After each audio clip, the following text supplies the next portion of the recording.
Good morning friends, मैं राजन कुमार विद्या मंदिर classes में आप सभी का स्वागत है। चलिए, कैसे हैं आप लोग?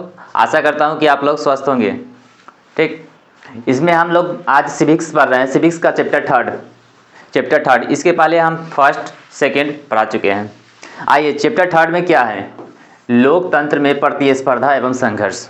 देखिए, लोकतंत्र होता क्या है?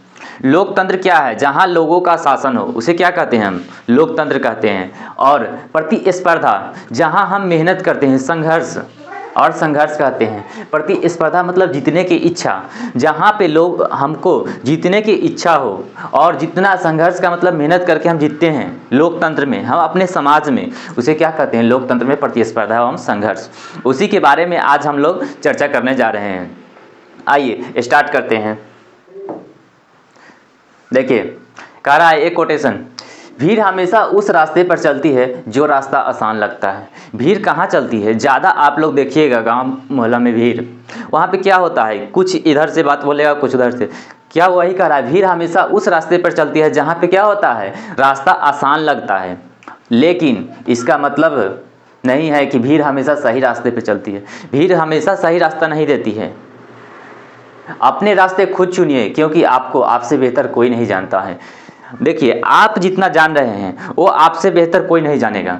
क्यों? आपका जो प्रॉब्लम है आप किसी को बताइएगा तब तो जानेंगे, और उसको खुद सोचिए कि हल कैसे किया जा सकते। आप हम क्वेश्चन बना रहे हैं, वो क्वेश्चन नहीं बन रहा है तो उसके बारे में आप सोचिए, खुद सोचिए कि कौन सा ट्रिक लगाएंगे जो याद हो जाएगा हमको, और कौन सा एकदम सरल भाषा में आप याद करने का सोचिए, तब आप जल्दी से कैचअप कर दिएगा क्वेश्चन को। नहीं तो ऐसे नहीं होता है। आपका दूसरा कोई भी टीचर या पढ़ा रहे हैं या हम ही पढ़ा रहे हैं तो हम आपको पूरा A to Z याद नहीं कराएंगे। आप जब तक उसके बारे में आप खुद से नहीं सोचिएगा तब तक आपको याद नहीं होगा। ठीक, चलिए इसी से हम स्टार्ट करते हैं आगे। देखिए, जैसे क्वेश्चन है, फर्स्ट नंबर क्वेश्चन कह रहा है, भारतीय लोकतंत्र में सत्ता के विरुद्ध जन आक्रोश। कह रहा है भारतीय लोकतंत्र में जो सत्ता मतलब पद के विरुद्ध जन आक्रोश हुआ था, किस दशक में हुआ था? बताइए, 1960 के दशक में, 1970 के दशक में, 1980 के दशक में, या 1990 के दशक में? बताइए, भारतीय लोकतंत्र में जो सत्ता के विरुद्ध जो आक्रोश हुआ था वो किस दशक में हुआ था? किस दशक में हुआ था? 1970 के दशक में हुआ था। किस दशक में हुआ था? 1970 के। अब देखिए, इसको याद करने का ट्रिक क्या है? भारतीय लोकतंत्र है, ये सत्ता के विरुद्ध जन आक्रोश, जन मतलब जनता, आक्रोश मतलब वो जनता के प्रति क्या मुठभेड़ कह सकते हैं। तो किस दशक में हुआ था? क्या मारेंगे? मुठभेड़, सत्ता के विरुद्ध जो है जन आक्रोश किस में हुआ था? तो 1970। क्या मारेंगे? 1970। आइए नेक्स्ट। लोकतंत्र की सफलता निर्भर करती है। लोकतंत्र की जो सफलता होती है, सफलता मतलब हम आगे बढ़ते हैं। सफलता मतलब क्या? कोई भी, जैसे हम एग्जाम देने जा रहे हैं और उसमें क्या कर गए, हम सफल पा गए, तो सफलता किस पर निर्भर करती है? नागरिकों की उदासीनता पर, नागरिकों की गैर कानूनी कार्रवाई पर, नागरिकों को विवेकपूर्ण सहभागिता पर, या इनमें से कोई नहीं? बताइएगा, किस पर निर्भर करती है? सेकंड नंबर क्वेश्चन कह रहा है कि लोकतंत्र की सफलता मतलब किस पर हम निर्भर करती है? नागरिकों की उदासीनता। अगर नागरिक उदास रहेगा तो सफलता होगी। अगर हम उदास है तो सफल हम पाएंगे? नहीं हो पाएंगे। नागरिकों की गैर कानूनी कार्रवाई, नागरिकों की गैर कानूनी, अगर उससे कानून होता है गैर कानूनी, हम उल्टा चल रहे हैं तो होगा? वो भी नहीं होगा। नागरिकों की विवेकपूर्ण और सहभागिता, विवेकपूर्ण, हम आगे विवेक कर रहे हैं, बढ़ रहे हैं, और सहभागिता, किसी का सपोर्ट मिल रहा है तब तो हम आगे बढ़ रहे हैं। एक टीचर गाइडलाइन करते हैं तो हम क्या उस गाइडलाइन को थ्रू क्या बढ़ते हैं? आगे बढ़ते हैं। तो वही कह रहा है विवेकपूर्ण और सहभागिता। क्या होगा इसका आंसर? यही थर्ड मारेंगे।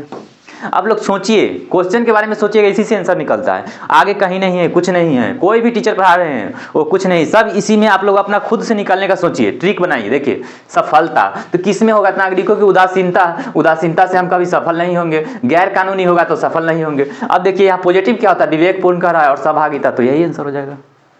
आइए नेक्स्ट। लोकतंत्र का प्राण क्या कहा जाता है? लोकतंत्र, थर्ड नंबर क्वेश्चन कर रहा है, लोकतंत्र का प्राण, लोकतंत्र होता है उसका प्राण क्या कहा जाता है? हम लोग का प्राण कहाँ है? रहता है ना हृदय में। वही कह रहा है लोकतंत्र का प्राण किसे कहा जाता है? राजनीतिक दल को, संविधान को, न्यायपालिका को, या प्रेस को? अब बताइए, ये संविधान तो हो गया, मेरा नियम कानून हो गया। न्यायपालिका में क्या होता है? ये होगा? नहीं होगा। न्यायपालिका में क्या होता है? जो कुछ भी हम गलत काम करते हैं या किसी से झगड़ा करते हैं तो वहाँ पे हमको न्याय दिलाया जाता है। प्रेस क्या होता है, ये छापा जाता है, तो ये होगा नहीं। क्या होता है लोकतंत्र, लोकतंत्र किससे रिलेटेड है, तो राजनीतिक से रिलेटेड है। आइए आगे नेक्स्ट बढ़ते हैं। लोकतंत्र की सफलता, 4 नंबर क्वेश्चन कर रहा है, लोकतंत्र की सफलता की एक आवश्यक शर्त क्या हो सकती है। आवश्यक शर्त लोकतंत्र में क्या रखे जाते हैं। लोकतंत्र में आस्था, शिक्षा का अभाव, मतदान का दुरुपयोग या बेरोजगारी। बताइए लोकतंत्र की सफलता की एक आवश्यक शर्त क्या हो सकती है, क्या होगी। लोकतंत्र में आस्था होगी। अब देखिए कैसे होगा लोकतंत्र में आस्था। शिक्षा का अभाव, शिक्षा का अभाव से लोकतंत्र पर कोई फर्क नहीं पड़ रहा है, फर्क पड़ता है लेकिन उतना नहीं पड़ता है। यहाँ देखिए मतदान का दुरुपयोग, मतलब सही उपयोग नहीं होना। बेरोजगारी तो कोई रिलेटेड ही नहीं है। तो क्या होगा, लोकतंत्र है, लोकतंत्र में आस्था, मतलब उसके प्रति अपना जागृत होना होगा। आइए नेक्स्ट 5 नंबर क्वेश्चन देखते हैं। राजनीतिक दल क्या कर रहा है, राजनीतिक दल का आश्रय, मतलब राजनीतिक दल का आश्रय से रिलेटेड कर रहे हैं कि हम उसमें क्या आश्रय हो सकता है। राजनीतिक दल में अफसरों का समूह, सेनाओं का समूह, व्यक्तियों का समूह, किसानों का समूह। राजनीतिक दल क्या होता है, जहाँ पे लोगों का समूह होता है। क्या होता है, लोगों का समूह। अफसर का समूह से कोई राजनीतिक दल रिलेटेड है, नहीं है। अफसर का समूह से कोई रिलेटेड नहीं है। सेनाओं का समूह रिलेटेड होगा, नहीं होगा। सेना से हमको राजनीतिक दल को क्या लेना देना, कोई लेना देना नहीं है। आइए किसानों के समूह, किसान का समूह मिल करके राजनीतिक दल नहीं बना सकते हैं। क्या होगा, व्यक्तियों का समूह। सबसे अच्छा देखिए किसान लोग भी क्या होते हैं, एक व्यक्ति होंगे, तो व्यक्ति किस में जाएंगे, इसी में जाएंगे। सेना का समूह, सेना में से भी कोई रहेगा तो कहाँ जाएगा, व्यक्ति में ही जाएगा। इसलिए सबसे बेटर इसमें से कौन लग रहा है, व्यक्तियों का समूह। तो कहाँ जाएंगे हम लोग, व्यक्तियों का समूह। एक हमेशा आप सोचिए ऐसा लेवल पर, थोड़ा सा एकदम अपने जीवन से रिलेटेड करके सोचिए, अपने आप आंसर निकलेगा इसमें। और ऐसे ही पढ़िए आप लोग, याद करने की झंझट खत्म हो जाएगा। जीवन से रिलेटेड, राजनीतिक दल के रिलेटेड। देखिए अफसर होगा, अफसर व्यक्ति होगा, सेना में भी व्यक्ति होगा, किसान भी व्यक्ति होगा। तो इसमें यही दिया रहेगा, ऑप्शन यही रहेगा, 4 ऑप्शन। इसमें से कौन है, तीनों से रिलेटेड कौन जा रहा है अलग, तो व्यक्ति जा रहा है, मार देंगे व्यक्ति, हो गया। आइए नेक्स्ट। राजनीतिक दलों की नींव सर्वप्रथम किस देश में पड़ी थी। कह रहा है राजनीतिक दल, 6 नंबर क्वेश्चन है, राजनीतिक दल की नींव जो सर्वप्रथम किस देश में लाया गया था। क्वेश्चन समझिए पहले। अब जो राजनीतिक दल था उसके नींव सबसे पहले किस देश में लाया गया था राजनीतिक दल। देखिए ब्रिटेन में, भारत में, फ्रांस में या संयुक्त राज्य अमेरिका। बताइएगा राजनीतिक दल की जो नींव थी सबसे पहले किस देश में लाया गया था, किस देश में, ब्रिटेन। किस देश में लाया गया था, ब्रिटेन। आप लोग इसको रट जाइए। राजनीतिक दल की नींव सबसे पहले कहाँ लाया गया था, ब्रिटेन। क्या मारेंगे, ब्रिटेन। आइए नेक्स्ट। राजनीतिक दलों की मान्यता, राजनीतिक दलों की मान्यता और उसका चिन्ह किसके द्वारा प्रदान किया जाता है। 7 नंबर क्वेश्चन कर रहा है। राजनीतिक दल जो होता है, लोकतंत्र राज होता है, जो चुनाव होता है हमारे यहाँ, तो उसमें जो उसका चिन्ह, चुनाव का चिन्ह जो निर्धारित करता है, जैसे पंखा छाप हो गया, ये सब चुनाव का जो चिन्ह होता है वो कौन निर्धारित करता है। क्वेश्चन है, बस कुछ नहीं समझना है। चुनाव का चिन्ह जो होता है कौन निर्धारित करता है। राष्ट्रपति का सचिवालय, प्रधानमंत्री सचिवालय, निर्वाचन आयोग या संसद। क्या मारेंगे, देखिए जो चुनाव कराने का काम होता है वो सब चुनाव आयोग का होता है। वह उसी का काम होता है कि चुनाव कब करवाना है, कैसे करवाना है, सब काम किसका होता है, चुनाव आयोग का होता है। निर्वाचन आयोग उसी को कहते हैं, चुनाव आयोग उसी को, तो उसी का काम होता है सब। और उसका चिन्ह भी निर्धारित करना किसको काम होता है, निर्वाचन आयोग का ही होता है। कौन कर सकता है, निर्वाचन आयोग। आइए नेक्स्ट। कह रहा है सूचना के अधिकार आंदोलन की शुरुआत कहाँ से हुई थी। सूचना का जो अधिकार था वो आंदोलन की शुरुआत कहाँ से हुई थी, बताइए। 8 नंबर क्वेश्चन है। राजस्थान, दिल्ली, तमिलनाडु या बिहार। सूचना का अधिकार आंदोलन, सूचना, कोई भी सूचना जो मिलता है वो अधिकार आंदोलन की शुरुआत कहाँ से की गई थी, कहाँ से की गई थी, राजस्थान से। क्या मारेंगे, राजस्थान से की गई थी। आइए नेक्स्ट। सूचना का अधिकार संबंधी कानून कब बना था। सूचना का अधिकार कानून कहाँ से स्टार्ट हुआ था, राजस्थान से। और कब बना था कह रहा है, 2004, 5, 6 या 7। बताइए। 9 नंबर क्वेश्चन कह रहा है सूचना का अधिकार अधिनियम कब बना था, कब से बना था, 2005 से। क्या मारेंगे, 2005। आइए नेक्स्ट, तारी विरोधी आंदोलन। देखिए क्वेश्चन बहुत अच्छा है। तारी विरोधी आंदोलन में नल्लौर में कितने गांव की महिलाओं ने भाग लिया था? 10 क्वेश्चन समझिए। कह रहा है तारी विरोधी आंदोलन। देखिए तारी विरोधी आंदोलन, तारी का विरोध कौन करेगा? आप लोग सोचिए जरा, अपने गांव से रिलेट करके सोचिए, तारी का विरोध कौन करेगा? अपनी मम्मी को देखिए, मम्मी अगर पापा तारी दारू पी करके आएंगे तो मम्मी क्या करेगी? विरोध करती है कि नहीं करती है? तो कौन करेगा तारी का विरोध? मम्मी करेंगी। तो मम्मी कौन हो गई? एक महिला हो गई, औरत हो गई घर की। तो अब जब देखिए इसे तारी से विरोधी पूछेगा तो कौन करेगी? इसका विरोधी कौन करेगी? महिला लोग करेगी। अब इसमें और एक क्वेश्चन आ गया, ये कहाँ से शुरू किया गया था? आंध्र प्रदेश के नल्लौर जिले से शुरू किया गया था। कहाँ से? आंध्र प्रदेश के नल्लौर जिले से शुरू किया गया था। अब इसमें पूछ रहा है कि कितने गांव की महिलाओं ने भाग लिया था? कितने गांव की महिलाएं? लगभग इसमें 5000 गांव की महिलाओं ने भाग लिया था। कितने गांव की? महिलाओं के। और इसमें एक क्वेश्चन और पूछता है कि सबसे ज्यादा कहां की महिलाओं ने भाग लिया था? तो आंध्र प्रदेश की महिलाओं ने भाग लिया था। आंध्र प्रदेश सबसे ज्यादा कहां की महिला ने भाग लिया था? आंध्र प्रदेश की महिलाओं ने भाग लिया था। समझ गए क्वेश्चन? एक ही क्वेश्चन में सब। देखिए तारी विरोधी किसने स्टार्ट किया था? तब महिलाओं ने शुरू किया था। कितने, लगभग कितने गांव की महिलाएं? तब 5000 गांव की महिलाएं ने भाग लिया था। सबसे पहले स्टार्ट कहां किया था? आंध्र प्रदेश के नल्लौर जिला से स्टार्ट किया गया था। चलिए आइए नेक्स्ट बढ़ते हैं आगे। तारी विरोधी आंदोलन में व्यापक पैमाने पर, व्यापक करने का अर्थ मतलब ज्यादा, क्या मतलब व्यापक अर्थ? ज्यादा पैमाने पर किस प्रदेश की महिलाओं ने भाग लिया था? देखिए क्वेश्चन आ गया ना, तारी विरोधी आंदोलन में व्यापक मतलब ज्यादा से ज्यादा किस प्रदेश की महिला ने भाग लिया था? इसमें बढ़ चढ़ के भाग लिया था। बिहार, उत्तर प्रदेश, मध्य प्रदेश, आंध्र प्रदेश। कमेंट कीजिए क्या होगा? आंध्र प्रदेश। कोई दिक्कत? आप रिलेट करके एकदम पढ़िए, कोई दिक्कत नहीं है, हड़बड़ाना नहीं, एकदम रिलेट करके पढ़िए, एक बार में याद हो जाएगा। तारी विरोधी आंदोलन निम्नलिखित में से किस प्रांत से शुरू किया गया था? तारी विरोधी आंदोलन जो है किस प्रांत मतलब किस क्षेत्र से किया गया था? बिहार, उत्तर प्रदेश, आंध्र प्रदेश या तमिलनाडु? बताइए क्या मारेंगे? आंध्र प्रदेश। क्या मारेंगे? आंध्र प्रदेश। आइए नेक्स्ट, चिपको आंदोलन की शुरुआत किस राज्य में हुई थी? 13 नंबर क्वेश्चन रहा है। चिपको आंदोलन की शुरुआत किस राज्य से हुई थी? चिपको आंदोलन के नेता कौन थे? पहले बताइए कौन थे? सुंदरलाल बहुगुणा। कौन थे? सुंदरलाल बहुगुणा।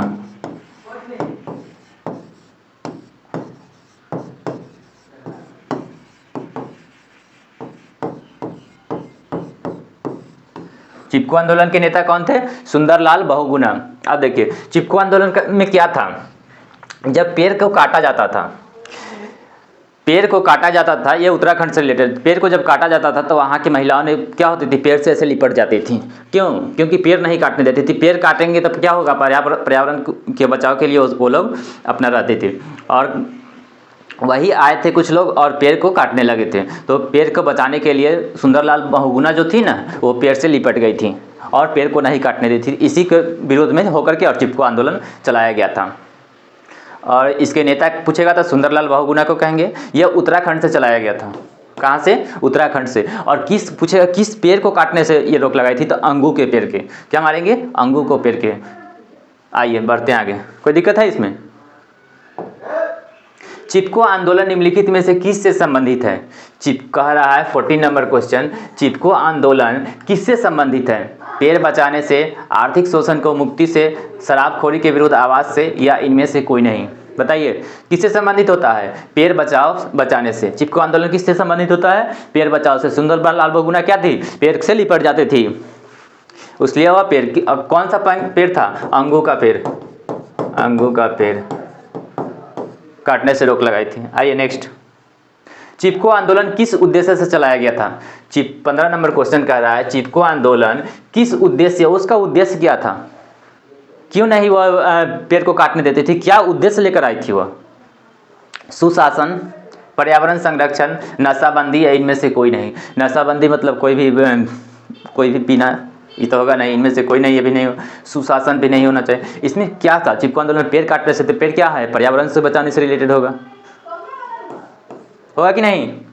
आइए नेक्स्ट, चिपको आंदोलन निम्नलिखित में से किससे संबंधित नहीं है? क्या कह रहा है? चिपको आंदोलन निम्नलिखित में से किससे संबंधित नहीं है कह रहा है। 16 नंबर में क्वेश्चन है नहीं है। किससे नहीं है? इसमें से 3 को होगा, एक नहीं होगा। बताइए, अंगों के पेड़ काटने की अनुमति से है कि नहीं है? ये भी है। आर्थिक शोषण की मुक्ति से है या नहीं है? बताइए आप लोग, क्या है? आर्थिक शोषण की मुक्ति होगा कि नहीं होगा? बताइए, आर्थिक शोषण होगा। शराबखोरी के विरुद्ध आवाज से, इससे पहले तारी विरोधी आंदोलन चला था, शराबखोरी होगा कि नहीं होगा? होगा। कांग्रेस पार्टी के विरोधी, इससे रिलेटेड नहीं, चिपको आंदोलन से कांग्रेस पार्टी के विरोध करने से क्या होगा? उसमें कुछ नहीं है। तो यही आंसर हमको पूछ रहा है, नहीं है तो नहीं, यही नहीं है तो ये क्या हो जाएगा? ये आंसर हो जाएगा। क्या हो जाएगा? 4 नंबर आंसर। आइए नेक्स्ट, नर्मदा घाटी परियोजना। नर्मदा 17 नंबर क्वेश्चन पूरा है। नर्मदा घाटी परियोजना किससे संबंधित है? नर्मदा जो नदी थी, क्या थी? एक नदी है। यह पूछ रहा है किससे संबंधित है? जमीन से संबंधित है, जल से, जंगल से या मरुभूमि से? किससे हो जाएगी? नर्मदा जो नदी थी वह किससे संबंधित है? नर्मदा नदी है, नदी में क्या रहेगा? जल रहेगा। नदी में क्या रहेगा? तो जल रहेगा, तो जल से संबंधित हो जाएगा। कोई दिक्कत? नर्मदा क्या है? नदी है। नदी में क्या रहता है? पानी रहता है। पानी को हम जल कहते हैं, तो बस जल आंसर हो जाएगा। कोई दिक्कत? आइए नेक्स्ट, नर्मदा बचाओ आंदोलन क्या कह रहा है? 18 नंबर क्वेश्चन, नर्मदा बचाओ आंदोलन संगठित रूप से कब मुखर हुआ था? मतलब कब वो आया था? नर्मदा बचाओ आंदोलन कब मुखर हुआ था? कमेंट कीजिए। 1987 से 88, 88 से 89, 89 से 90 या 90 से 91? बताइए, नर्मदा बचाओ आंदोलन संगठित रूप से कब मुखर हुआ था? 18 नंबर क्वेश्चन है, कब मुखर हुआ था? 1988 से 89 ईस्वी में। क्या मारेंगे? Second number. 1988 से 89 ईस्वी में वो मुखर हुआ था। आइए,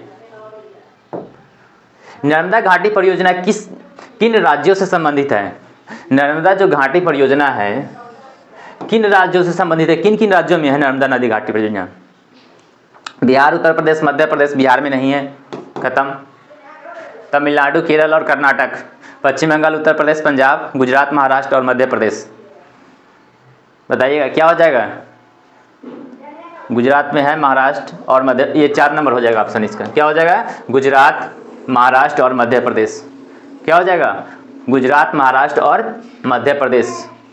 19 का 4 करा। नर्मदा घाटी परियोजना किससे संबंधित होता है? गुजरात, महाराष्ट्र और मध्य प्रदेश से। आइए, नर्मदा बचाओ आंदोलन में नर्मदा क्या होता है? नर्मदा बचाओ 20 नंबर क्वेश्चन कर रहा है। नर्मदा बचाओ आंदोलन में नर्मदा क्या होता है? बताइए, नर्मदा क्या है? घाटी है? नहीं। जंगल है? नहीं। पहाड़ है? नहीं। तो क्या है? नदी है। नर्मदा क्या बताएं? नदी है, तो नदी है। क्या है? नर्मदा एक नदी है। आइए नेक्स्ट, नेपाल में सप्तदलीय क्या कर रहा है? 7 दलीय, सप्त मतलब 7 दलीय गठबंधन का मुख्य उद्देश्य क्या लाया था? नेपाल में जो 7 को दल बनाया गया था उसका मुख्य उद्देश्य क्या था? राजा के देश छोड़ने पर मजबूर करना, लोकतंत्र की स्थापना करना, भारत नेपाल के बीच संबंधों को और बेहतर बनाना या सर्वदलीय सरकार की स्थापना करना। 21 नंबर क्वेश्चन कर रहा है, भारत में सप्तदलीय का क्या उद्देश्य है? सप्तदलीय गठबंधन जो आया था क्या उद्देश्य लेकर आया था? क्या उद्देश्य था? लोकतंत्र की स्थापना करना। नेपाल में क्या था? राजतंत्र था। वहाँ लोकतंत्र की स्थापना करने के लिए क्या आया था? सप्तदलीय नामक एक गठबंधन बनाया था। उसका उद्देश्य क्या था? तो लोकतंत्र की स्थापना करना। पहले राजतंत्र था, वहाँ पे राजा शासन करता था। राजा जो कहता था वह हमको मानना पड़ता था। लोकतंत्र में क्या होता है? लोगों की वर्चस्व होता है। हम लोग जो लोकतंत्र बनाते हैं उसमें लोगों का वर्चस्व होता है। हम लोग जो एक चुनते हैं लोकसभा को, तो उसमें क्या होता है? लोकतंत्र का वर्चस्व रहता है। तो इसमें आंसर क्या मारेंगे? सेकंड नंबर, लोकतंत्र का स्थापना करना। आइए नेक्स्ट, कह रहा है 22 नंबर क्वेश्चन, नेपाल में किस राजा ने 2002 में संसद को भंग कर पूर्ण राजशाही की घोषणा की? सॉरी, नेपाल में किस राजा ने 2002 में संसद को भंग कर पूर्ण राजशाही की स्थापना की थी? राजा ज्ञानेंद्र, राजा महेंद्र, राजा वीरेंद्र या इनमें से कोई नहीं? बताइए, 22 का आंसर दीजिए आप लोग। कह रहा है नेपाल में किस राजा ने 2002 में संसद को भंग कर पूर्ण राजशाही की घोषणा की है? क्या कहेंगे? पूर्ण राजशाही। कहाँ घोषणा किया गया था? तो नेपाल में किया गया था। और किसने किया था? तो राजा ज्ञानेंद्र ने किया था। किसने किया था? राजा ज्ञानेंद्र ने किया था। क्या मानेंगे? राजा ज्ञानेंद्र।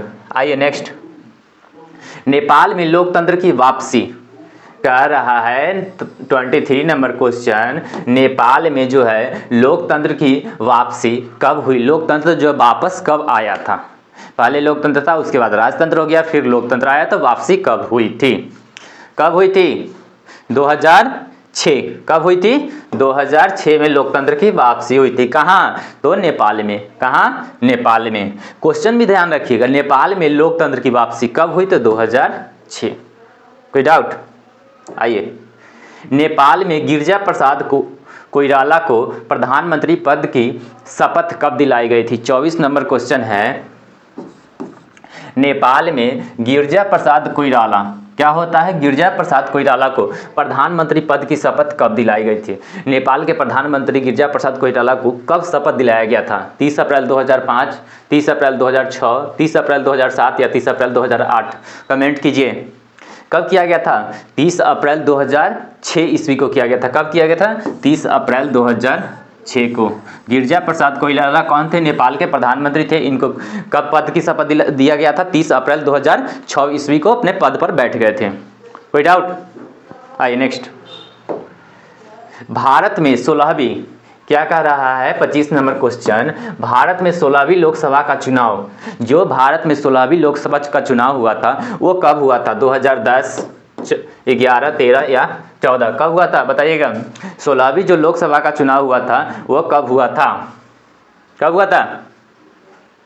2000 बताइएगा। 16वीं जो लोकसभा का चुनाव हुआ था बिहार में, कब हुआ था? 2014 में। कब हुआ था? 2014। आइए नेक्स्ट।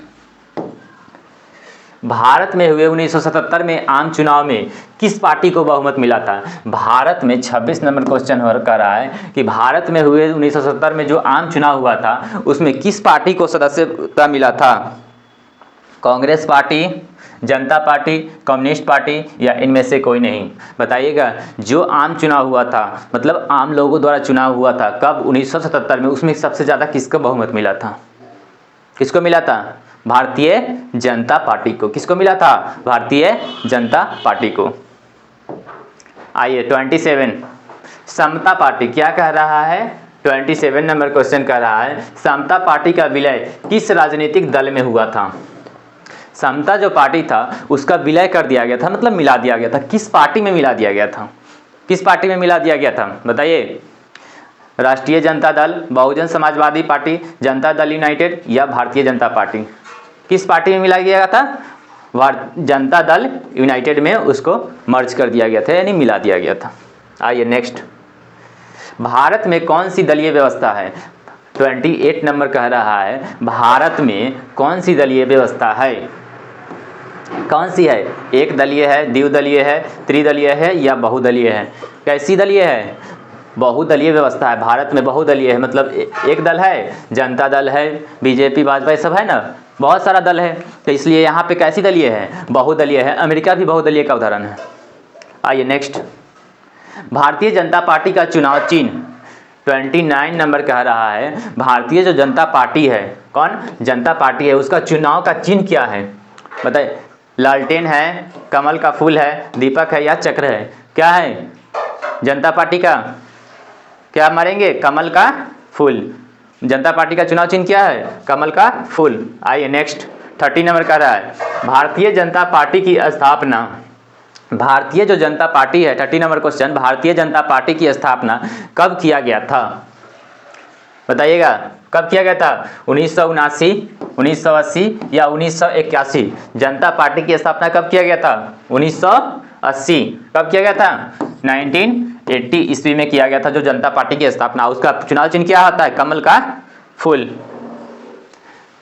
वह तृतीय जनता पार्टी का मुख्य प्रेरक सिद्धांत क्या होता है? 31 नंबर क्वेश्चन कह रहा है भारतीय, यहाँ पे गलती हो गया है, टाइपिंग मिस्टेक है, भारतीय जनता पार्टी का मुख्य प्रेरक सिद्धांत क्या होता है? उसका प्रेरक सिद्धांत मतलब उसको प्रेरणा देने का सिद्धांत क्या होता है?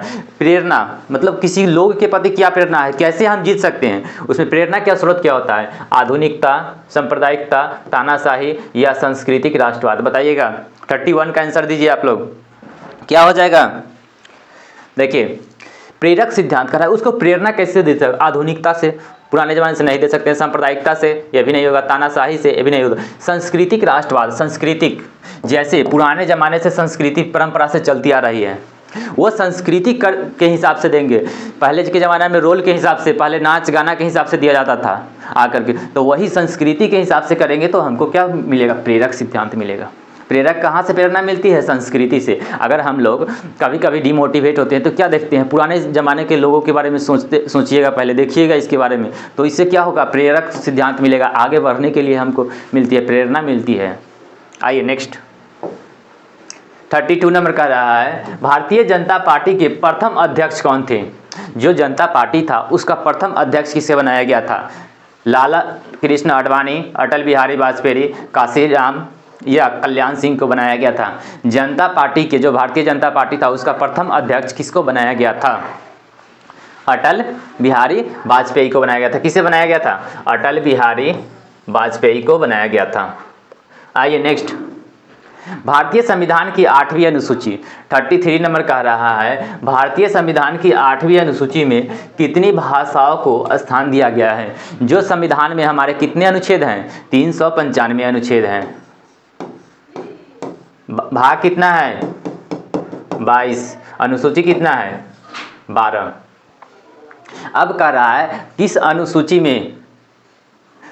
अनुसूची में भाषाओं की, भारतीय संविधान की 8वीं अनुसूची, कौन सी अनुसूची में, 8वीं अनुसूची में कितनी भाषाओं को मान्यता दिया गया है, 22 भाषाओं को मान्यता दिया गया है। कितने भाषाओं को, 22 भाषाओं की मान्यता पूछेगा। ऐसे क्वेश्चन एक पलट दिया जाए फिर इसमें तो क्या करिएगा, जैसे पूछेगा संविधान की किस अनुसूची में 22 भाषाओं को मान्यता दिया गया था, क्या मारेंगे, क्या मारिएगा, बताइए आप लोग क्या मारिएगा, 8वीं अनुसूची। क्या मारिएगा, 8वीं अनुसूची में जो है 22 भाषाओं को मान्यता दिया गया है। आइए नेक्स्ट, भारत में पहली बार 34 नंबर क्वेश्चन कर रहा है, भारत में पहली बार गैर कानूनी सरकार कब बनी थी। गैर कानूनी सरकार, क्या कर रहा है, गैर कानूनी सरकार कब बनी थी, बताइएगा। 1977, 80, 93 या 99। भारत में पहली बार गैर कानूनी सरकार, गैर कानूनी सरकार, गैर से गैर 77, 1977 गैर कानूनी सरकार। गैर कानूनी कब बनेगा, तो 77 में, तो 1977 गैर कानूनी सरकार कब बनेगा, 1977। आइए नेक्स्ट, भारत में पहली बार 35 नंबर क्वेश्चन कह रहा है, भारत में पहली बार गैर कांग्रेसी सरकार का नेतृत्व किसने किया था, कब बना था, तो 1977 में। और नेतृत्व कह रहा है किसने किया था, चौधरी चरण सिंह, मोरारजी देसाई, जगजीवन राम, चंद्रशेखर आज़ाद, किसने किया था। भारत में पहली बार गैर कांग्रेसी सरकार का नेतृत्व किसने किया था, किसने किया था, मोरारजी देसाई ने। किसने किया था, मोरारजी देसाई ने किए थे। आइए नेक्स्ट 36 नंबर क्वेश्चन कह रहा है, भारतीय राष्ट्रीय कांग्रेस की स्थापना, भारतीय राष्ट्रीय कांग्रेस की जो थी उसकी स्थापना कब किया गया था, 1880, 1882, 1884 या 1885, किसने किया था, A.O. हुम ने, A.O. हुम। भारतीय राष्ट्रीय कांग्रेस की स्थापना किसने किया था, A.O. हुम ने किया था। कब किया था, तो 1885 ईस्वी में किया था। कब किया था, 1885 ईस्वी में किया था। आइए नेक्स्ट, भारत में जयप्रकाश नारायण 37 नंबर क्वेश्चन कर रहा है, भारत में जयप्रकाश नारायण के नेतृत्व में संपूर्ण क्रांति आंदोलन चलाया गया था। संपूर्ण क्रांति आंदोलन किसके नेतृत्व में चलाया गया था, तो जयप्रकाश नारायण के नेतृत्व में चलाया गया था। कब चलाया गया था, तो बताइए 1971, 72, 73, 74, कब चलाया गया था। 37 नंबर क्वेश्चन है, कब चलाया गया था, 1900 बताइएगा। 37 1900 कब में चलाया गया था, 1974। कब चलाया गया था, 1974 ईस्वी में, 1974। जयप्रकाश, संपूर्ण क्रांति का नेतृत्व किसने किया था, जयप्रकाश नारायण ने किया था। कब किया था, तो 1974 में। आइए, बिहार में छात्र आंदोलन 38 नंबर क्वेश्चन कह रहा है, बिहार में जो आंदोलन हुआ था उसमें छात्र आंदोलन का नेतृत्व किसने किया था। जो छात्र, हम लोग क्या है, एक स्टूडेंट है कि नहीं है, स्टूडेंट, तो उसी प्रकार सोचेंगे कि स्टूडेंट मतलब छात्र। छात्र आंदोलन का नेतृत्व किसने किया था, नेतृत्व मतलब उसमें बढ़ चढ़ के हिस्सा किसने लिया था, जयप्रकाश नारायण, अनुग्रह नारायण सिंह, जगजीवन राम, योगेंद्र शुक्ल। किसने किया था, जयप्रकाश नारायण ने। किसने किया था, जयप्रकाश नारायण ने किया था। आइए नेक्स्ट, निम्नलिखित में से 39 नंबर क्वेश्चन कर रहा है, निम्नलिखित में से कौन भारतीय किसान यूनियन के प्रमुख नेता थे? किसान जो यूनियन है, किसान क्या जो खेती करते हैं, उसके नेता कौन थे? मोरारजी देसाई, जयप्रकाश नारायण, महेंद्र सिंह टिकैत या चौधरी चरण सिंह? बताइए 39 का आंसर दीजिए, 39 का आंसर दीजिए। क्या हो जाएगा? महेंद्र सिंह टिकैत। क्या हो जाएगा? महेंद्र सिंह टिकैत। क्या मारेंगे? महेंद्र सिंह टिकैत। आइए नेक्स्ट 40 नंबर क्वेश्चन कर रहा है, किसे लोकतंत्र का प्रमाण माना जाता है? लोकतंत्र का प्रमाण किसे माना जाता है? सरकार को, न्यायपालिका को, संविधान को या राजनीतिक दल को? लोकतंत्र का प्रमाण किसे माना जाता है? या प्राण यहाँ पे कह सकते हैं, प्रमाण या प्राण कहेंगे तो और बेटर रहेगा, प्राण भी कह सकते हैं। किसे माना जाता है बताइएगा? लोकतंत्र का प्राण किसे माना जाता है? राजनीतिक दल को। किसे माना जाता है? लोकतंत्र जो होता है उसका प्राण मेन कौन माना जाता है? तो राजनीतिक दल हो जाएगा।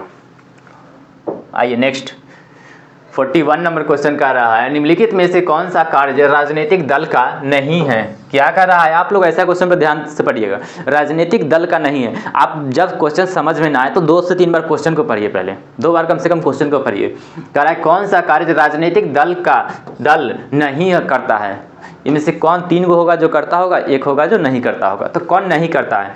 राजनीतिक दल का काम है चुनाव लड़ना, है कि नहीं है? चुनाव लड़ना। राजनीतिक दल मिलकर के चुनाव नहीं लड़ता है तो है, तो ये सही है। सरकार की आलोचना करना, राजनीतिक दल जो सरकार को एक जो पद पर बना रहता है उसका दूसरा क्या होता है? आलोचना करते रहता है। ये होता ही है। कोई हम अगर पद पे है तो मेरा कोई दूसरा आलोचना करेगा, वो पद पे है तो आलोचना हम करेंगे, क्योंकि हमको एक पार्टी को जीतना पड़ता है। तो जीतने के लिए तो कुछ न कुछ तो आलोचना करेगा ही, तो आलोचना करेगा। प्राकृतिक आपदा में राहत, प्राकृतिक आपदा में जो राजनीतिक दल होता है राहत होता है। जैसे बाढ़ आ गया तो क्या होगा? वो राहत करेगा क्योंकि हम आगे जीत जाएं, इसलिए अपना दिखावा करता है वो। अफसरों की बहाली संबंधी कार्य, यहाँ संबंधी होगा, संबंधी कार्य ये क्या है? ये कुछ नहीं है। अफसरों की बहाली संबंधी कार्य ये नहीं होगा, तो यही जो नहीं कर रहा है तो नहीं जो होगा वही मेरा सही हो जाएगा। कोई दिक्कत? आइए नेक्स्ट 42, भारत में राष्ट्रीय आपातकाल की घोषणा, जो राष्ट्रीय आपातकाल हुई थी उसकी घोषणा कब की गई थी? कब की गई थी? 1975, 80, 85 या 90? राष्ट्रीय आपातकाल की घोषणा कब की गई थी? 1985 ईस्वी में की गई थी। कब की गई थी? 1985 में। आइए नेक्स्ट 43 नंबर क्वेश्चन कर रहा है, निम्नलिखित राजनीतिक दलों में कौन क्षेत्रीय दल है? क्या कर रहा है? 43 नंबर, क्षेत्रीय दल कौन सा है?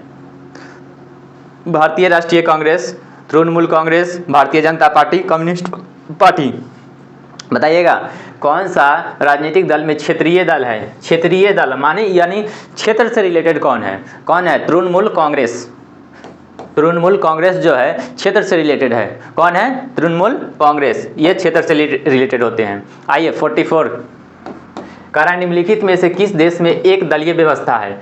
किस देश में जो है एक दलीय व्यवस्था है? 44 नंबर का कह रहा है किस देश में एक दल है? भारत और अमेरिका में क्या दल है? बहुदलीय है। यहाँ पे बहुत सारे क्या होता है? राजनीतिक दल होते हैं। और ऐसा कौन सा देश है जिसमें सिर्फ एक दल है? कितना? एक दल है। बताइएगा। ब्रिटेन में भी है द्विदलीय, पाकिस्तान में भी है, भारत में भी है। एक दलीय कहाँ है? चीन में है। तो क्या हो जाएगा? चीन। एक दलीय चीन में है, सब में बहुदलीय है। तो बहुदलीय यहाँ पे नहीं पूछ रहा है, एक दलीय, तो सब गलत हो जाएगा। क्या हो जाएगा? चीन हो जाएगा एक दलीय। कोई दिक्कत? आइए नेक्स्ट, निम्नलिखित में कौन सी चुनौती राजनीतिक दल की नहीं है? कह रहा है कौन सी जो चुनौती है राजनीतिक दल की नहीं है? क्या कर रहा है? राजनीतिक दल की नहीं है। राजनीतिक दलों के भीतर समय पर संगठित चुनाव नहीं होना, ये तो है। यहाँ पे करा नहीं है, राजनीतिक दल के भीतर संगठित चुनाव नहीं होना, तो ये सही हो जाएगा। तो यहाँ पे नहीं वाला गलत वाला पूछ रहा है। राजनीतिक दलों में युवाओं और महिलाओं को उचित प्रतिनिधित्व नहीं मिलना, राजनीतिक दलों में युवाओं और महिलाओं को उचित प्रतिनिधित्व नहीं मिलना, ये भी सही हो जाएगा। विपरीत सिद्धांत रखने वाले राजनीतिक दलों को गठबंधन करना, ये भी हो जाएगा। राजनीतिक दलों द्वारा जनता की समस्याओं को सरकार के पास रखना, नहीं वाला करा है तो यही 4 नंबर इसका आंसर हो जाना चाहिए। 45 का क्या हो जाएगा? 4, यही हो जाएगा 4 नंबर। राजनीतिक दलों द्वारा जनता की समस्याओं को सरकार के पास रखना, ये सब होगा। आइए नेक्स्ट बढ़ते हैं 46 की तरफ। निम्नलिखित में से कौन राष्ट्रीय दल नहीं है? क्या क्वेश्चन कर रहा है, इसमें से कौन जो है राष्ट्रीय दल नहीं है? एक 3 होगा, एक नहीं होगा। आइए, भारतीय कम्युनिस्ट पार्टी ये क्या है? राष्ट्रीय दल है। भारतीय राष्ट्रीय कांग्रेस ये भी है या नहीं है? हमारा है। बहुजन समाजवादी पार्टी ये भी है, और भारतीय जनता पार्टी तो ये भी है। अब बताइए इसका आंसर क्या मारेंगे? इसमें तो मेरा चारों है। भारतीय राष्ट्रीय दल, इसमें से कौन है? ये भी हो जाएगा, ये भी है, ये भी है, ये भी है। क्या मारेंगे? इसमें कोई नहीं वाला है ही नहीं ऑप्शन, तो इसमें चारों मेरा सही है। ठीक, आगे देखिए, इधर ऐसा क्वेश्चन देख लीजिएगा, इसमें चारों मेरा है, इसमें से कोई नहीं है। आइए नेक्स्ट, निम्नलिखित में से कौन राष्ट्रीय दल नहीं है? देखिए फिर सेम क्वेश्चन आ गया, राष्ट्रीय दल कौन नहीं है? ये भी करा नहीं है, लेकिन इसमें भारतीय राष्ट्रीय कांग्रेस ये भी है, लोक जनशक्ति पार्टी भी है, बहुजन समाज पार्टी ये भी है, जनता पार्टी, इसमें भी सब है। क्या करा? इसमें भी सभी है, इसमें करा नहीं है, तो इसमें से कोई नहीं हो जाएगा। क्या हो जाएगा? कोई नहीं, क्योंकि ये सब है मेरे। राष्ट्रीय पार्टी में क्या होता है? सब है। आइए नेक्स्ट, 48 का रहा है, निम्नलिखित में से कौन प्रमुख उद्देश्य प्राय सभी राजनीतिक दल का होता है? जो भी राजनीतिक दल होता है उसका मेन उद्देश्य क्या होता है? आइए, सत्ता प्राप्त करना, सरकारी पदों को प्राप्त करना, चुनाव लड़ना, या इनमें से कोई नहीं? 48 नंबर, राजनीतिक दल का क्या उद्देश्य होता है? राजनीतिक दल होते हैं वो क्या उद्देश्य प्राप्त करने के लिए आते हैं? आपके गांव में जब घूमने आते हैं राजनीतिक दल, वो क्या उद्देश्य लेकर के आते हैं? कि हमको वोट देगा, वोट देगा तो क्या होगा? लोग जो वोट देंगे तो क्या होगा? उसका एक सत्ता, एक पद मिलेगा, तो वही सत्ता प्राप्त करना रहता है। वो क्या उद्देश्य लेकर के आते हैं? कि मेरे एक कुर्सी मिल जाए, वही ना उद्देश्य लेकर के आते हैं मेरे पास। आइए नेक्स्ट, 49 नंबर क्वेश्चन कर रहा है, किस लोकसभा चुनाव के बाद महिलाओं की भागीदारी 10% से अधिक हो गई? कौन सा ऐसी लोकसभा थी जिसमें महिलाओं की भागीदारी क्या था? 10% से अधिक हो गई थी। किस लोकसभा में हो गई थी? 10वीं लोकसभा के बाद। 10वीं लोकसभा के बाद देखो, 10 से 10वीं और 10% से अधिक मारेंगे। 10 से 10वीं, 10 से 10% से अधिक। लोकतंत्र के बाद क्या होगी? 10% से अधिक हो गई थी। आइए नेक्स्ट, किस प्रदेश के दलित के सामाजिक आर्थिक बदलाव से दलित पैंथर संबंधित होता है? किस प्रदेश के दलित के सामाजिक आर्थिक बदलाव से दलित पैंथर संबंधित होता है? दलित पैंथर किससे संबंधित होता है? कौन सा राज्य से? महाराष्ट्र से, बिहार से, उत्तर प्रदेश या गुजरात से? किससे संबंधित होता है? किससे? महाराष्ट्र से। दलित पैंथर किससे संबंधित होता है? महाराष्ट्र से। आइए, आज मेरा यहीं पे सेशन समाप्त हुआ। चलिए, कैसा लगा आप लोग को सेशन, ये बताइए। अच्छा लगा तो इसको लाइक कीजिए और अपने दोस्तों को शेयर कीजिए। आप लोग शेयर नहीं करते हैं। और चैनल को सब्सक्राइब कीजिए। बढ़ नहीं रहा है, आप लोग बढ़ाइए इसको, जितना ज़्यादा से ज़्यादा लेकर के चलिए। ये काम किस लिए कर रहे हैं? आप ही के लिए कर रहे हैं। अगर आप नहीं आगे बढ़ाइएगा तो कौन बढ़ाएगा इसको? चलिए, जय हिंद, जय भारत।